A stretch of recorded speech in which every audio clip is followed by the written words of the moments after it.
Hey guys, this is Frums on Reddit Chess, and also I have a YouTube chess channel where you can check out my videos just by researching that name.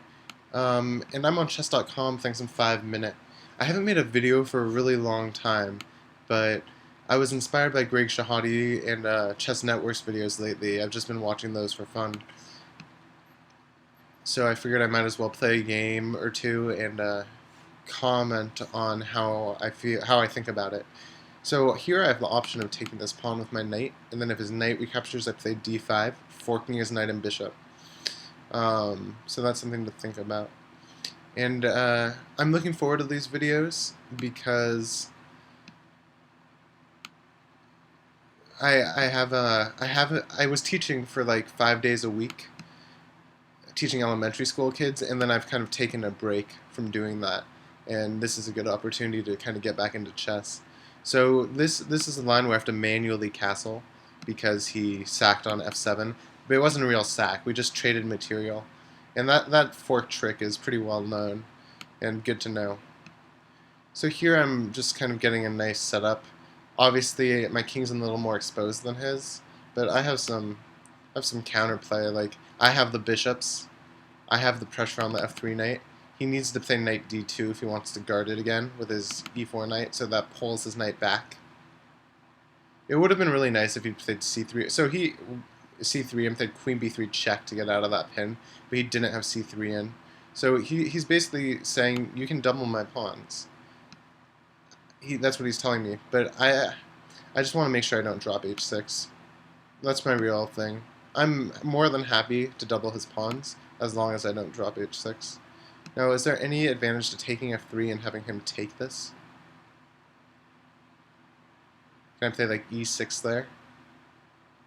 Seems a little risky for me. I'd rather keep everything kind of locked together. He should probably play f4 here, clamping down on the e5 square. But I do like my position. Once I get my knight out to either c6 or d7, probably d7, I'm going to be fine. And I do have to watch my light squares, but it's going to be hard for his knight to get anywhere. He can't come here or here, c5 or g5. You know, these pieces came off pretty quickly. I play mostly 15 minutes, so these 5 minute games I've been playing the past day or two have, I've been behind a lot of time, most games, but this game is actually pretty even on time. I really like that my rook is on this half-open file, kind of bearing down on his king and f-pawn. I think an idea might be queen d7, queen h3. I think an idea might be knight d7, c5, or knight d7, e5, taking advantage of this long diagonal my bishop's on. So it really depended on what he did, and because he played queen e2, which I get, it's on the e file now, it's guarding f3. I just wish there was some way I could make it so he couldn't push f4. I think I'll be okay. I think I'll be good if I can get my queen to h3. I think that's what I'm going to try. I know it blocks in my knight, but I'm not in... I probably should be in a bigger rush if they knight d7 than pawn to e5 or c5. But my style is more just aiming at their king and then bringing in the minors for development. I'd rather kind of get something going on the king side. I just feel like his king's so open. That's really it. No tricks on g5, please. That's what I'm watching for. So he's probably going to play queen f3 now. Can I prepare? I could prepare for it with something like e5. Something e5 I like. So that kind of gets my rook closer to f3. And also maybe it'll activate my bishop.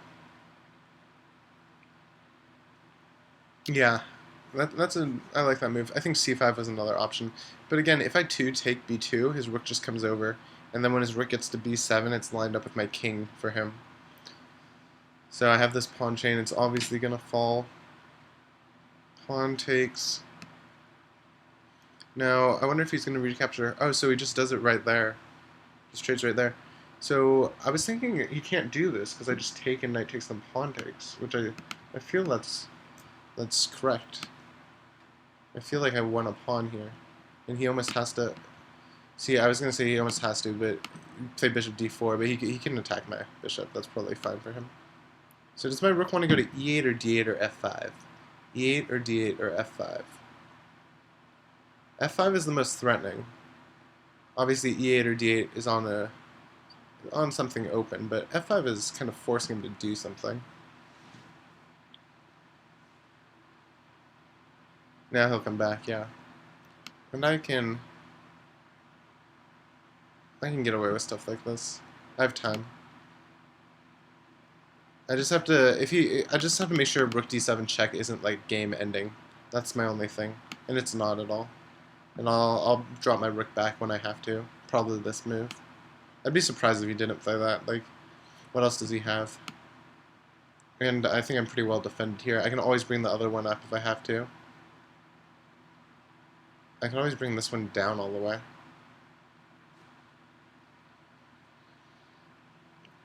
I'm just up a pawn in this ending that's probably going to be a rook and a knight versus a rook and a knight. Takes rook e7.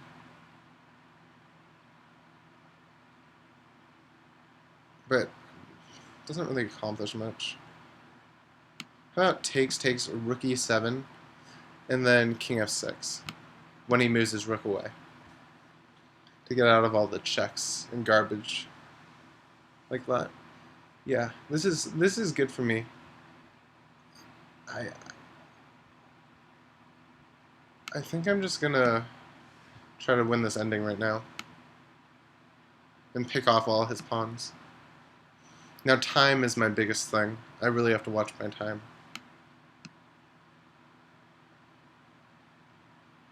So c1 d3. So this just makes sure I'm not gonna. No, I can't get this trapped. My knight's not gonna be able to get trapped. I was looking at like knight c5, and I go knight c1. Then he plays king f1, and then my knight can come to e2, d3, or b3. But I can always boot his knight with b6. It's just not really even a line I have to worry about. And he needs to start pawn grabbing because he can't afford to be wasting too much time. See, this is what I was talking about. But after something like king f6. He's going to have a hard time. And now I can bring my knight here. And it's going to come to e5 if it gets hit again. I wonder if I could get away with b5 almost, but it's takes, check, king takes. It's not worth it.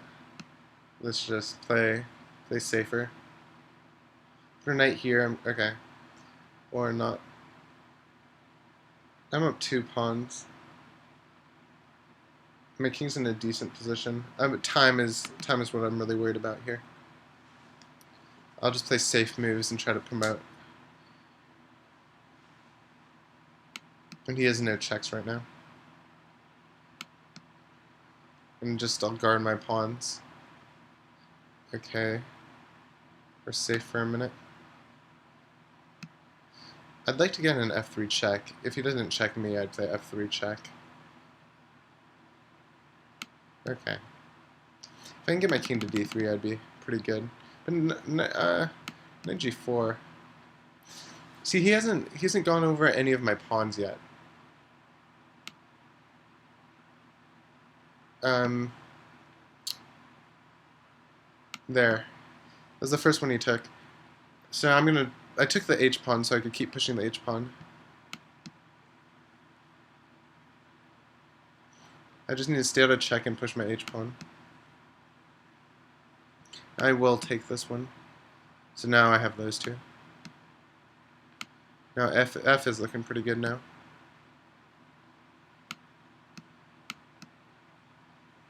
See, I'm just constantly changing what I'm doing in order to kind of respond to what he's doing. Like, I lost my h pawn, I lost all those pawns, so it's time to... And now that his knight's all the way over, I'll keep playing with my g pawns over here. Just getting out of check. I'm just trying not to lose on time now.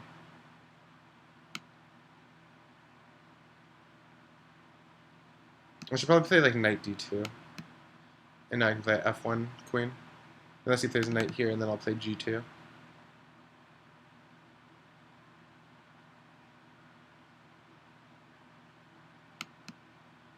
Oh, I could have just played it last move.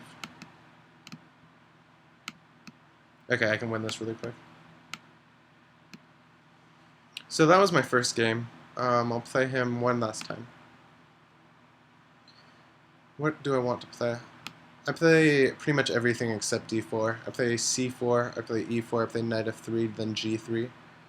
I actually like playing b3 on move 2 here. I could play a main line, but b3 is more fun for me. And I think there's some cool ideas that people don't see every day in it. So I'll play it. I play f4 here. I found that if I don't and just play knight f3 first, I don't get enough compensation for giving up the center like I am going to, and not breaking with d4. I like pinning the knight with bishop b5, and then getting my knight to maybe c3 and hopping into d5, especially in the lines they have e5 and c5 inserted. Castling kingside, and kind of taking advantage of this semi-open f-file if the pawn ever gets taken.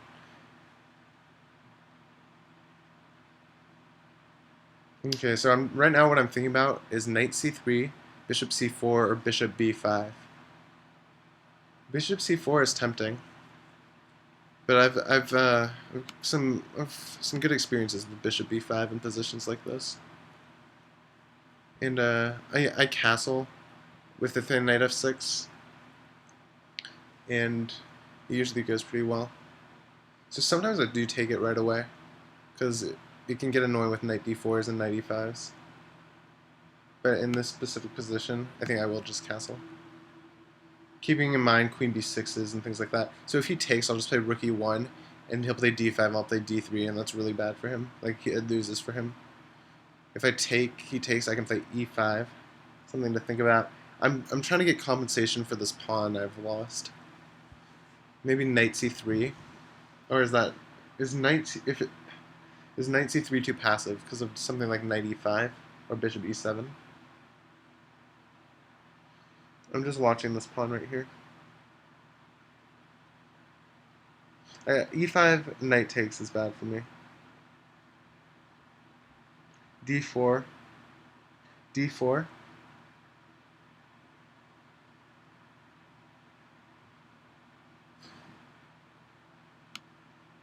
You know what I'm looking at right now is something like takes, knight takes, queen takes, and we trade off bishops and face queen b6, and then I take and double his pawns, and then I take his knight, and he has triple pawns and double pawns. That's what I'm honestly looking at right now.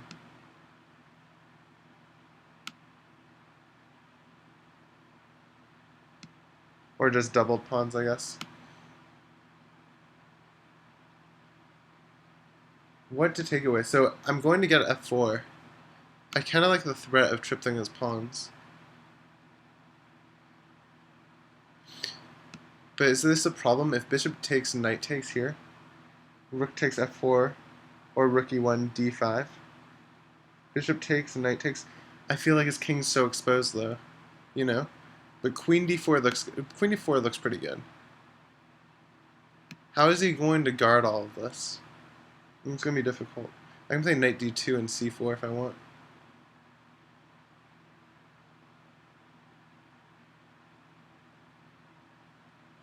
Is there any way to stop castling? My gut is telling me no.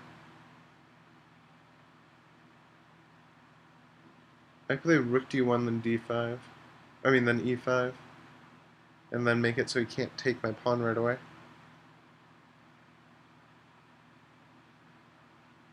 Or I could just take f4 too. Rook d1, castles, e5. Then when I take d6, he has bishop f6, and I lose my bishop in that line. So I'll just take it. I'm going to try to get his knight to move. I could just play rook g4, but that's a little too simple. And his queen could just take it on top of that. So I'll just continue developing my pieces and not... I'll overthink things a little less, because I've already lost a lot of time this game. But the thing about this b3 Sicilian I love is how the bishop there's a constant threat on this g7 square. In a lot of the games I play in it, people aren't prepared for bishop b2 after b3 in the Sicilian. They're prepared for their main line and their Najdorf, or their main line and their dragon. They just aren't ready for it. So it's a great surprise weapon if you're playing someone who you know loves the Sicilian and has a lot of favorite lines. Now I don't know how he's going to break out. Could d5 be a move? But after e5, what's his follow up?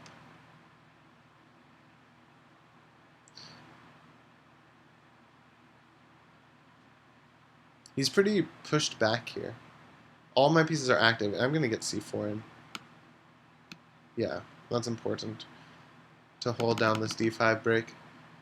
And if I were him, I'd play something like knight h5 and then bishop f6. See, knight h5, I would have had to move my rook, and then he'd play bishop f6. I think I have to give up the exchange. I think I made a mistake, and I think he kind of missed it. I'm not sure, though. I'd have to check after the game. Alright, if queen d5, and he plays, he can move anything to f6, and the queen guards f7, so that's not a real threat. Now, if e5,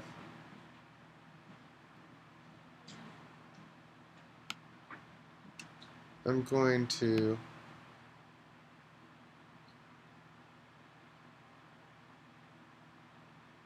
I wish I had something on g7, but I don't think I do. I need to move in a little faster for the rest of the game. I bet he tries to trade off the bishop here.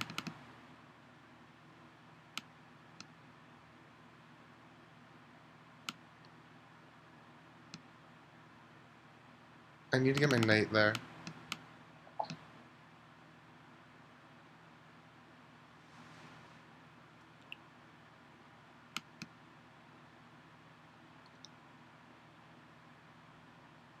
Actually, knight g3 f5 is pretty good too.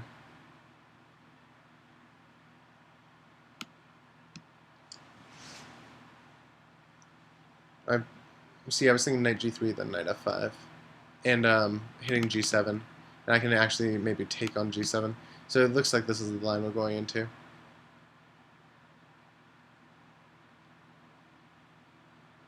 I mean, after knight f5 takes, rook takes, knight e7.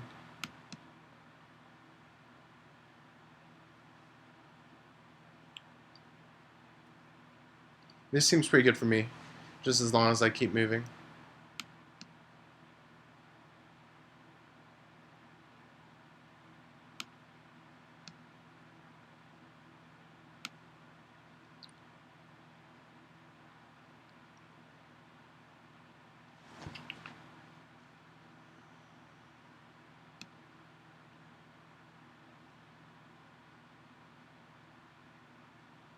I'm probably going to throw in a check if I had to guess.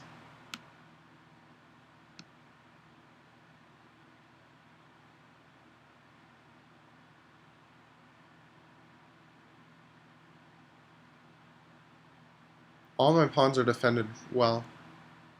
I'm going to play like h3 to get my king safe and then coordinate my queen and rook a little better. And try to pick off his pawns too.